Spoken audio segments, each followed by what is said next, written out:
मसीह यीशु में आप सबकी सलामती हो। मैं काविश जहांगीर एक बार फिर आपकी खिदमत में हाजिर हूँ आज के खूबसूरत कलाम के साथ। आज बाइबल मुकद्दस में से हम तवक्कल के बारे में सीखेंगे। तवक्कल यानी यकीन, भरोसा। तवक्कल के उर्दू डिक्शनरी में जो मतलब है उसमें यह है भरोसा करना, अपने काम को किसी के हवाले कर देना या फिर किसी को अपना वकील बना लेना। अपने काम को किसी के हवाले कर देना, किसी पर छोड़ देना। हम ज़ाती तौर पर भी देखते हैं, अगर कोई मालिक है, कोई बिज़नेस कर रहा है, कोई काम कर रहा है, तो उसने अपने असिस्टेंट रखे हुए होते हैं, वो उन पर अपने काम को छोड़ देता है। इसी तरह से हम अगर देखते हैं कि दुनियावी तौर पर जब अदालतों में, कोर्ट कचहरी में जाते हैं तो वकील हायर किए होते हैं, तो लोग क्या करते हैं कि अपना सारा मामला वकील पर छोड़ देते हैं कि अब वो ही सब कुछ करेगा और हमें केस से या इस मुश्किल से या उलझन से निकालेगा।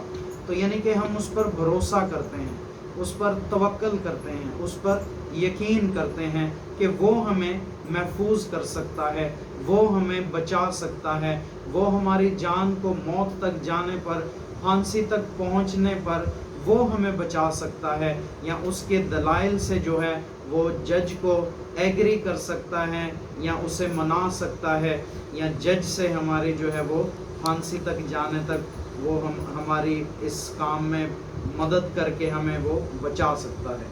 तो तवक्कल का बेसिकली जो मतलब है वो भरोसा करना, अपने काम को किसी के हवाले कर देना या किसी को अपना वकील बना लेना।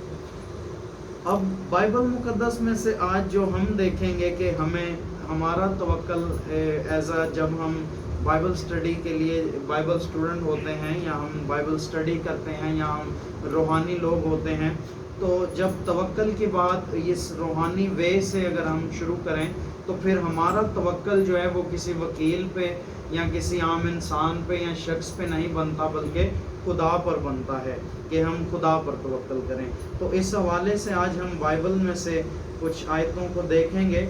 सबसे पहली आयत जो है वो ज़बूर 37 है, 37 ज़बूर, और उसकी 4 आयत से लेकर उसकी 4 और 5 आयत मैं आपके सामने यहाँ पढ़ूँगा। यहाँ लिखा है, खुदावंद में मसरूर रह और वो तेरे दिल की मुरादें पूरी करेगा। अपनी राह खुदावंद पर छोड़ दे और उस पर तवक्कल कर, वही सब कुछ करेगा। अब चौथी आयत को जब हम देखते हैं, जब इस पर गौर करते हैं, जब इस पर रोशनी डालते हैं, तो पहले जो लफ्ज़ हैं लिखे हुए वो लिखे हैं कि खुदावंद में मसरूर है। अब मसरूर के जो लफ्ज़ी मायने हैं वो ये हैं कि खुश हो, शादमान हो, मगन हो जा। खुदावंद यीशु मसीह के अंदर मगन हो जा, तो वो क्या करेगा कि तेरे दिल की मुरादें पूरी करेगा। और आगे 5वीं आयत में लिखा है कि अपनी राह खुदावंद पर छोड़ दे और उस पर तवक्कल कर, यानी कि उस पर भरोसा रख, उस पर अपने काम उसके हवाले कर दे और वही सब कुछ करेगा। सब कुछ करने की वो कुदरत रखता है। अब जब दुनियावी मामलात में देखते हैं तो आज हम तरह तरह की मुसीबतों में, तरह तरह के मसाइल में, मुश्किलात में घिरे हुए हैं। फ़र्ज़ करें कि किसी के पास नौकरी नहीं, वो नौकरी के लिए परेशान है, कारोबार नहीं है, किसी के पास घर नहीं है, किसी के पास गाड़ी नहीं है, किसी के पास बंगला नहीं है, किसी के पास औलाद नहीं है। मतलब लोग तरह तरह की मुश्किलात में, परेशानियों में फंसे हुए हैं और अपने आप से वो जो है सोचते हैं कि अगर ऐसा हो जाए तो ये अच्छा होगा, ऐसा हो जाए तो बेहतर होगा। लेकिन क्या लोग आजकल जो हैं खुदावंद पर भरोसा नहीं करते, खुदावंद में मसरूर नहीं रहते, खुदावंद पर तवक्कल नहीं करते, खुदावंद में मगन नहीं रहते। जिस तरह यहाँ लिखा है कि खुदावंद में मसरूर रह, यानी कि खुदावंद में मगन हो जा, अपनी ज़िंदगी उसे दे दे, उसकी इबादत कर, उसकी बंदगी कर, उसकी सिताइश कर, उसके साथ चल, तो वो क्या करेगा कि तेरे दिल की सारी मुरादें पूरी करेगा। और क्या आगे लिखा है कि अपनी राह खुदावंद पर छोड़ दे। हम आजकल सोचते हैं कि हम ये जॉब करें या ना करें, ये ड्यूटी करें या ना करें, कौन सी ड्यूटी हमारे लिए बेहतर है, कौन सा काम हमारे लिए बेहतर है। लेकिन हम ये नहीं जानते कि खुदा बाप की हमारे लिए क्या मर्जी है, और ना ही हम इस बात के लिए जुस्तजू करते हैं, क्योंकि हम अपनी राह खुदावंद पर छोड़ते ही नहीं। हम अपने जहन लड़ाते रहते हैं, हम अपनी सोचें सोचते रहते हैं, लेकिन खुदावंद के ऊपर नहीं छोड़ते, उस पर तवक्कल नहीं करते कि वो जो हमारे लिए करेगा वो बेहतर होगा। फिर हमें ये चाहिए कि हम क्या करें कि खुदावंद पर अपनी राह छोड़ दें।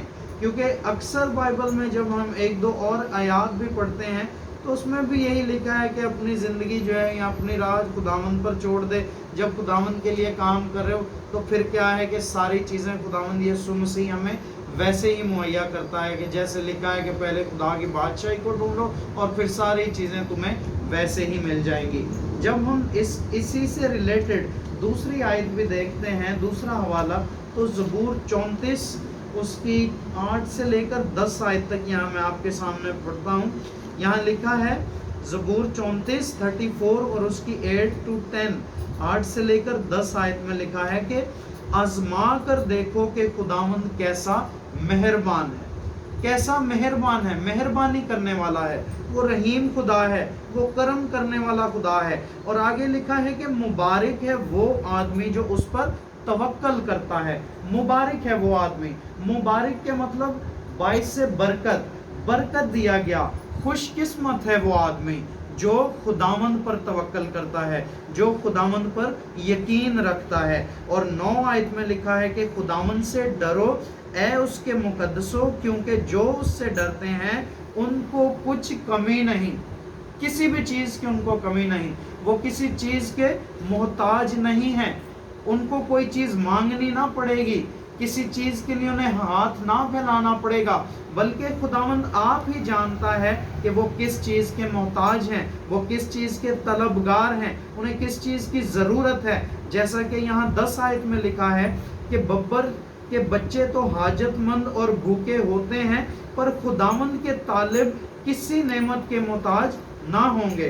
बब्बर के बच्चे मतलब शेर के बच्चे, वो तो भूखे और हाजतमंद, हाजतमंद का मतलब है मोहताज, ज़रूरतमंद, ख्वाहिशमंद, वो तो हो सकते हैं, लेकिन खुदावंद के तालिब, तालिब का मतलब है मांगने वाला, तालिब का मतलब है ढूंढने वाला, चाहने वाला, उम्मीदवार, जो खुदावंद से उम्मीद रखते हैं वो कभी किसी भी नेमत के मोहताज ना होंगे, किसी शय की उनके पास कमी ना होगी, किसी चीज़ की कि वो मोहताज ना होंगे, बल्कि हमारे मांगने से पहले ही खुदावंद बेहतर जानता है कि हमें किन चीज़ों की ज़रूरत है, हम किन चीज़ों के मुश्ताक हैं। इसी तरह जब हम मत्ती की अंजील में जाते हैं तो आगे वहाँ जाकर भी हमें इसी तरह से यसु मसीह की तालीम में हमें मिलता है। लूका 12 बाब और उसकी 22 से लेकर 30 आयत तक मैं यहाँ आपके लिए पढ़ूँगा। यसु मसीह ने जो शागिर्दों को तालीम दी है, जो लोगों को तालीम दी है, या जो हमारे लिए तालीम है, वो क्या है कि लूका 12 बाब उसकी 22 से 30 आयत यूँ लिखा है, फिर उसने अपने शागिर्दों से कहा, इसलिए मैं तुमसे कहता हूँ कि अपनी जान की फिक्र ना करो कि हम क्या खाएंगे, और ना अपने बदन की कि क्या पहनेंगे। यसु मसीह भी यहाँ हमें यही बात समझा रहे हैं कि अपनी जान की फिक्र ना करो कि हम क्या खाएंगे, क्या पिएंगे, क्या पहनेंगे, क्योंकि जान खुराक से बढ़कर है और बदन पोशाक से। कव्वों पर गौर करो कि ना बोते हैं ना काटते हैं, ना उनके खित्ता होता है ना कोठी, तो भी खुदा इन्हें खिलाता है। तुम्हारी कदर तो परिंदों से कहीं ज़्यादा है। यहाँ इस आयत में भी देखें कौवों से मिसाल दी जा रही है। इसी तरह मत्ती में भी जब देखते हैं तो वहाँ हमें परिंदों से भी मिसाल दी जा रही है।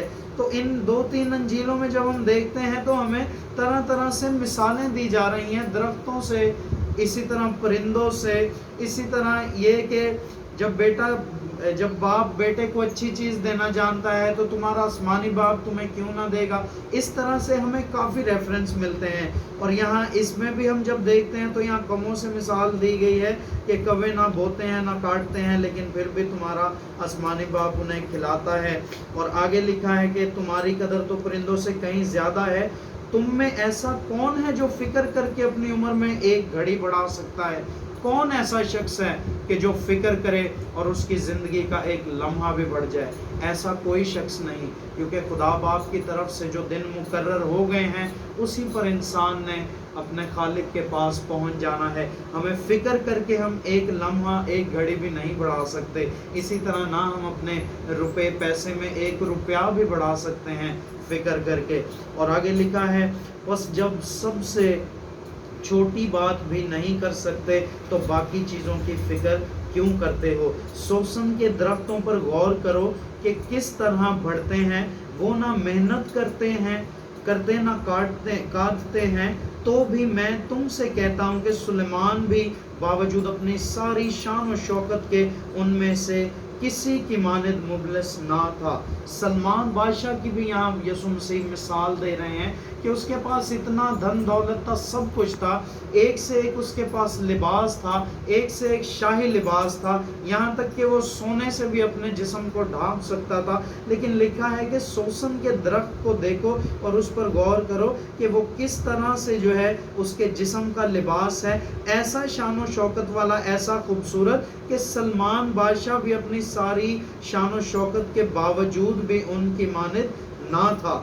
پس جب خدا میدان کی گھاس کو جو آج ہے اور کل تنور میں جھونکی جائے گی ایسی پوشاک پہناتا ہے تو اے کم اعتقادو تم کو کیوں نہ پہنائے گا۔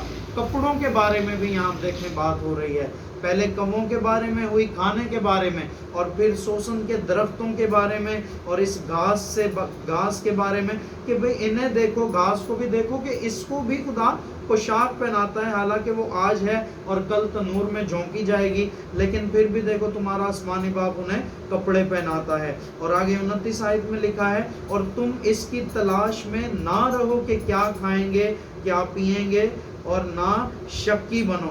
اس بات کی تو فکر ہی نہ کرو کہ ہم کیا کھائیں گے اور کیا پہنیں گے، کیا پئیں گے، اور نہ ہی اپنے دل میں ان باتوں کا شک کرو، کیونکہ ان سب چیزوں کی تلاش میں دنیا کی قومیں رہتی ہیں، لیکن تمہارا باپ جانتا ہے کہ تم ان چیزوں کے محتاج ہو۔ ہمارا آسمانی باپ پہلے سے ہی جانتا ہے کہ ہمیں ان چیزوں کی ضرورت ہے، ہم ان چیزوں کے مشتاق ہیں، ہمیں ان چیزوں کی حاجت مند ہیں، ہم طلبگار ہیں ان چیزوں کے۔ ہمارا باپ آسمانی تو پہلے ہی جانتا ہے۔ تو پھر آج ہم لوگ اپنی نوکریوں سے، اپنی روزی روٹی سے، اپنے کاروبار سے، اپنے مسائل سے، اپنی مشکلات سے، اپنے گھر بار سے کیوں پریشان ہیں؟ کس وجہ سے ہم پریشان ہیں؟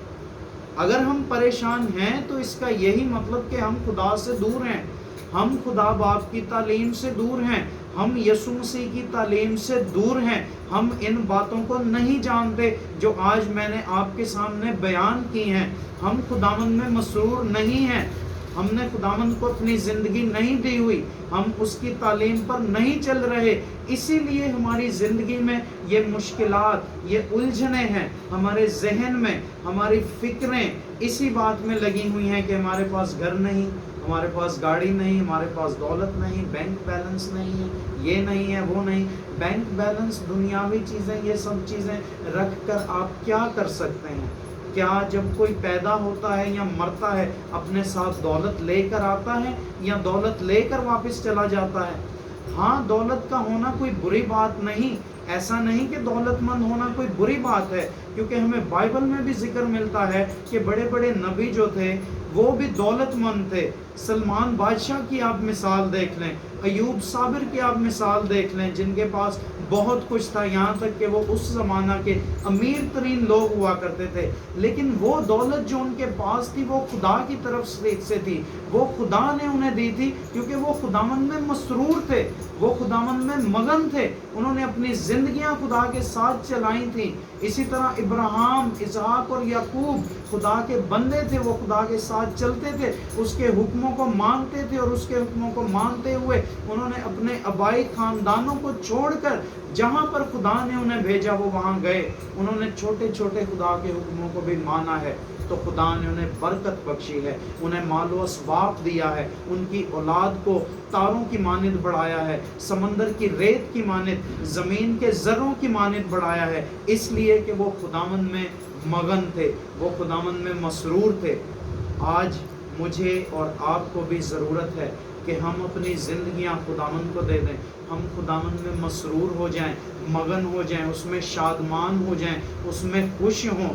तो खुदा हमें भी वो सारी की सारी चीज़ें, वो सारी की सारी नेमतें जिसका उन्होंने अपने लोगों को देने का वादा किया है, वो मुझे और आपको भी देगा। खुदावंद मुझे और आपको इस कलाम के वसीले से बड़ी बरकत दे। आमीन।